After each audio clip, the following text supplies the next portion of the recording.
So today I'm going to be doing the official Myers-Briggs test. MBTI, Myers-Briggs Type Indicator. I think that's what it stands for.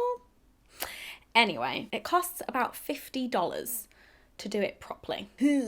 I do not feel okay about giving them my money. I don't really know what they do with it, but this is content. Hi, I'm Hannah Witton. Welcome to my mini-series about discovering who I am by doing seemingly inaccurate and false personality tests, quizzes, etc. Caveat, they're all bullshit in some way. However, Myers-Briggs is my favourite. Everyone's got to have a favourite of the bullshit personality stuff. I like it way more than horoscopes because horoscopes is just like, you were born on this day? What? At least with this, you have to answer some questions. But Myers-Briggs was one of the first ones that I discovered and started to understand. And when I was at university, we had someone from the careers department actually do the proper full-on test with us, and she was qualified in Myers-Briggs or whatever, however it works, and she went through our results with us. So that was in 2013/2014. It is now 2019, so it's been a while. Have I changed? Probably not that much. The thing is that during that time when I took that test, and in recent years, until very recently actually, I have been adamant, or I've been trying to be an ENFP. In Myers-Briggs, there are 16 different personality types, and each one is 4 letters. So the first letter is either E or I, extrovert or introvert. The second letter is either N or S, intuitive or sensing. The third letter is either T or F, thinking or feeling. And the fourth letter is either P or J, perceiving or judging. And you might be like, what the frick do any of those words mean? So extroversion and introversion is about where you get your energy from and how you then replenish that energy. Sensing and intuition, the way that I understand it, it's about how we perceive the world. So someone who is sensing, it refers to the 5 senses. So they're a bit more detail orientated because they take in the details, like what can I see, touch, smell, etc. Whereas someone who is intuitive is a bit more like bigger picture, assigns meaning to things. Thinking and feeling is about how we make our decisions. Do we make decisions based on emotions or based on rational thought? Perceiving and judging.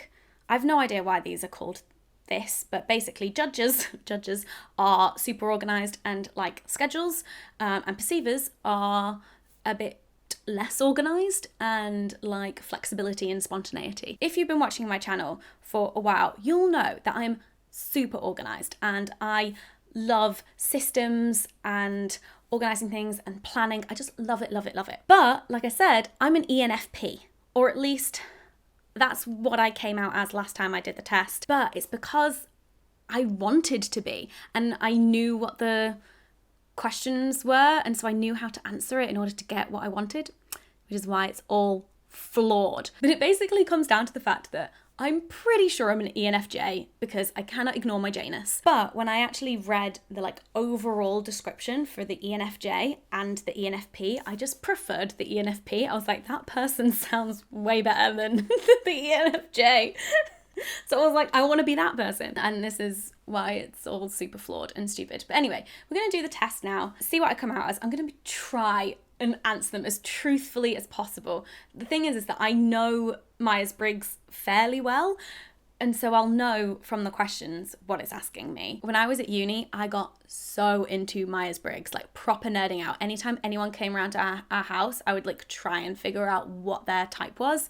And there's loads of other extra stuff about depending which letters you are and what combination of letters, how they interact with each other. So depending on your combination, you've got your dominant function, you've got an auxiliary function, and you have a tertiary function.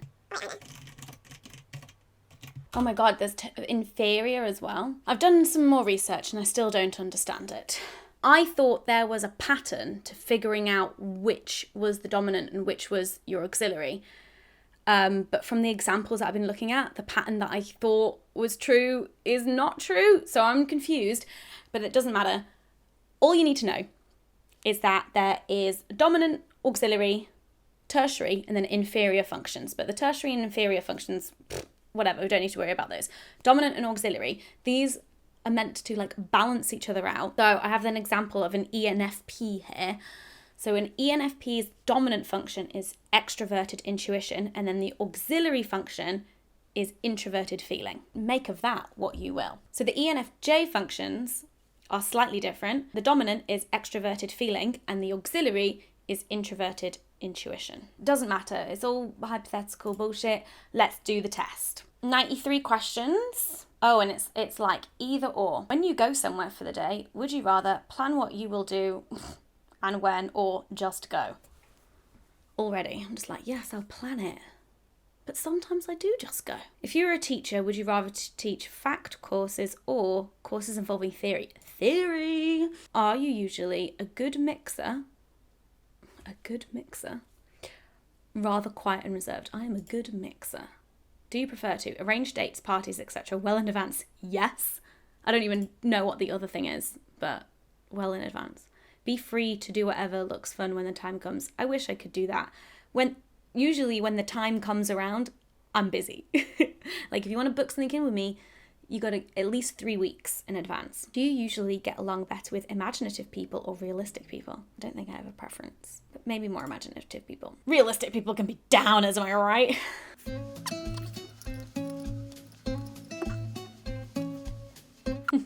Does the idea of making a list of what you should get done over the weekend appeal to you or leave you cold?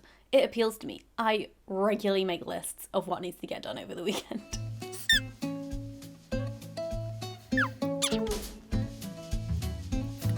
Here's the thing though, it says, do you tend to spend a lot of time by yourself or with others? I spend all of my time by myself. Look at me. This is where I spend all of my time, by myself. But I'm definitely an extrovert because it drains me. I am very lucky that I'm going out this evening and seeing some friends, because otherwise, holy shit, I'd go mad. Do you know what? There's been a few questions that are obviously like the introvert extrovert questions, and my truth is like the introvert answer. I definitely think though that from spending all of this time alone, I am better at it. So it's not asking me what my preference is, it's asking me what my ability is, which is stupid because when I first learned about Myers-Briggs, it was nothing to do with ability, or at least I was told it's got nothing to do with your ability, it's to do with your preference, which is why I always gravitated towards being a P, because it was my preference to be a P, even though my abilities with being mega organized. Anyway. I'm also having trouble doing the thinking feeling ones. I thought I was really feeling, but I've been in a relationship with someone who is far too rational for his own good for the last 2 years, and I think it's rubbed off on me. I thought that this would be way more sophisticated than the shit-free ones you get online, but no, it's exactly the same as the shit-free ones. It's just shit and expensive. Myers-Briggs is going to come for me. This is like the most anti-brand deal. It's not a brand deal. Obviously, they would never allow it.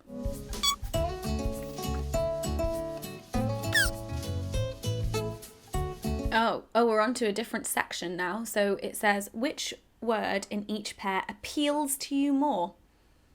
Think about what the words mean, not how they look or sound. Jesus Christ, literally one of them was thinking, feeling.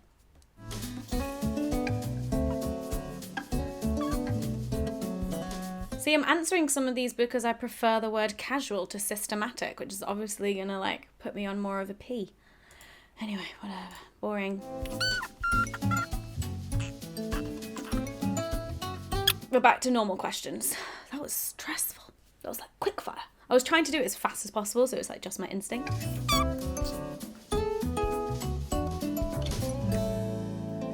Done. I have submitted. Done. I think I'm gonna come out like something completely different. I don't think I'm gonna come across as feeling. I think I'll become a thinker. I think I'll become a rational, cold robot. I now have an interactive learning session. This will take approximately 30 minutes. And maybe this is what I'm paying for. Can I save this? Do I want to go through this now? Okay, no, it's basically saying there are 4 elements. Each element is made up of 2 opposite ways of being. You have a natural preference for one. It's presented to you in shorthand letters. and combined, it's your whole personality type. So the 4 elements are the way you direct and receive energy, so that's the extrovert, introvert, the way you take in information, intuition, sensing, the way you decide and come to conclusions, thinking, feeling, and the way you approach the outside world. Ugh, there's so much writing. Okay, so these are some common misconceptions about the intuition and sensing. So the idea that intuitive people are more creative, and the idea that sensing people don't like change. Both can be creative, and apparently sensing people welcome change when the facts tell them so. Oh, so it's like asking you, based on the information that they've just given you about the different types, to select which one you think you are. And then it compares that to what the results were that you got in the assessment. So I am likely to be intuitive. So it's on a scale of S to N, and it's like very likely, likely, somewhat likely on both ends. So I'm likely intuitive. Now, how do we decide and come to conclusions? So this is the thinking and feeling stuff. I don't know. I feel like I might have come out more thinking, but I'm pretty sure I'm overall like feeling. Let me see. Oh, common misconceptions. People who prefer feeling are more emotional than people who prefer thinking. Wrong. You can be equally emotional. That's what it says. I think I'm feeling. Ooh, okay, so I'm somewhat likely to be feeling. So I'm still on the feeling end, but it's just like slightly more in the middle. Let's find out about my introversion and my extroversion. Oh, we got common misconceptions. Introverts are withdrawn and quiet. No. Everyone who prefers extroversion likes to party. No. I think I'm extrovert, and it's come up as likely. I am a likely extrovert. How do we perceive the outside world? Okay, here's the big one. Am I judging or perceiving? I mean, am I the only person who is fascinated and curious? You're all just like, Hannah, we don't care at this point. Okay, so I think... Ooh, hold on. Common misconceptions. So perceivers are procrastinators. Not necessarily. They start by collecting information. People who prefer perceiving are not good at meeting deadlines. So apparently they meet their deadlines, they just don't beat the people who are judging to the deadline. Judges like to make lists. Apparently perceivers also enjoy making lists, but I bet you don't enjoy it as much as me. I think I'm judging. Okay, yeah. Likely. I'm a likely judger. So which is the only one that's kind of like in the middle was my thinking feeling? I blame Dan. Hello. I'm an ENFJ. My estimated type and reported type are the same. Should we read about me? ENFJs are sociable, responsive, and highly attuned to the emotions, needs, and motivations of others. They are good at drawing out the best in others and want to help everyone fulfill his or her or their potential. They can facilitate a group, act as a catalyst, and provide inspiring leadership. Most of my YouTube friends are ENFJs or ENFPs, and we're quite similar. Give us attention. They value home, family, health, friendships, learning, and community service. This is a community service right now, surely. No, Hannah, this is purely self-indulgent. I want to find out about my dominant. What did I say the dominant for an ENFJ was? Extroverted intuition and then introverted feeling, which means I do have feelings. They're just on the inside. Oh no, it's the other way around. Apparently I've got extroverted feelings, so my feeling is on the outside. My introversion, my intuition is what's introverted. I don't know really what that means. So there we have it. Confirmed. I'm an ENFJ. I can no longer run away from my Janus anymore, and I'll have to leave my penis behind. Do you get it? Penis. Thank you for watching. Please give the video a thumbs up if you enjoyed it, and let me know in the comments your Myers-Briggs type if you know it. Don't spend 50 quid on this. Like, you can find the information online and do a free quiz. Don't forget to subscribe because I make new videos every week, and so you don't miss the next one of the Who Am I series. It's not that dramatic. Also, if anyone can explain to me how the dominant, auxiliary, tertiary, inferior functions work in the comments, please leave an essay. I will read that. Okay, thanks for watching. Bye. Can you see my bra? Have you been able to see my bra this entire time? Okay.